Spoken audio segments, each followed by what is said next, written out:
তারা একা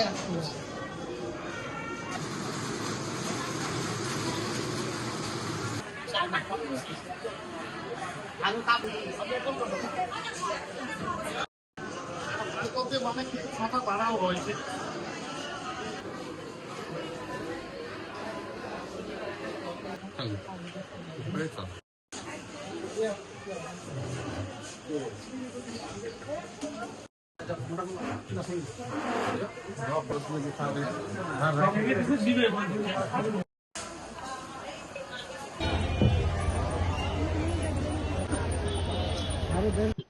আমরা সংবাদ পাইছি যে অজ্ঞাত ব্যক্তিরা কেবা কারা পদ্মা নদীতে বালি উত্তোলন করতেছে অবৈধভাবে।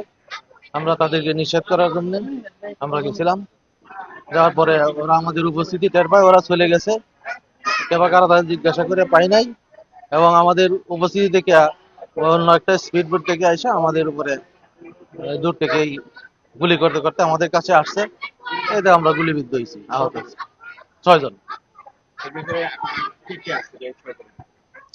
আমি ইনচার্জ আছি, আমার ফোর্স আছে 4 জন, একজন মাঝি। না, এটা বাইর করা লাগবে না,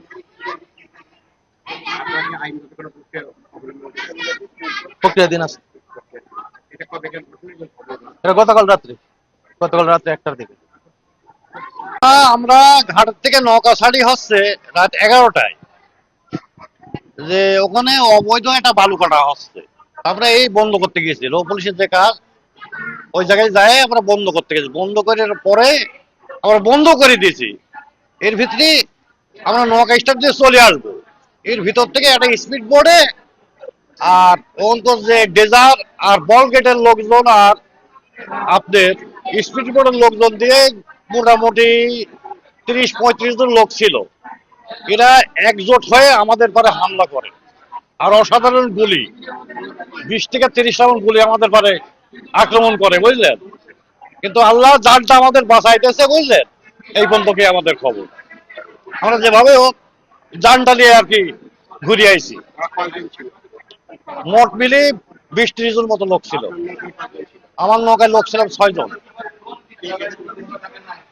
একজন এসআই ছিল, আর কনস্টেবল ছিল হচ্ছে 4 জন, আর আমি এক মাঝি। এই মোট 6 জন। আমরা 5 জনায় 6 জনায় আহত, গুরুতর 6 জনায় আমরা আহত, মানে কেউ আর বাদ নাই। তার ভিতরে বেশি আহত হলে আমি। আজকে ভোরে মোট 6 জন পুলিশ সদস্য গুলিবিদ্ধ হয়ে ভর্তি হয়েছে আমাদের হাসপাতালে। তার মধ্যে একজনের চোখে গুলি লাগে, আমরা পাঠিয়ে দিয়েছি। বাকি 5 জনের অবস্থা আশঙ্কামুক্ত। এর মধ্যে 3জনকে আজকে ছুটি দিয়ে দিচ্ছি, আর 2জনের 2টা গুলি কালকে বের করে আমরা ইনশাল্লাহ ছুটি দিয়ে দেবো। কেউই কোনো রকম গুরুতর আহত হয় না। এই হলো এখানকার সর্বশেষ তথ্য।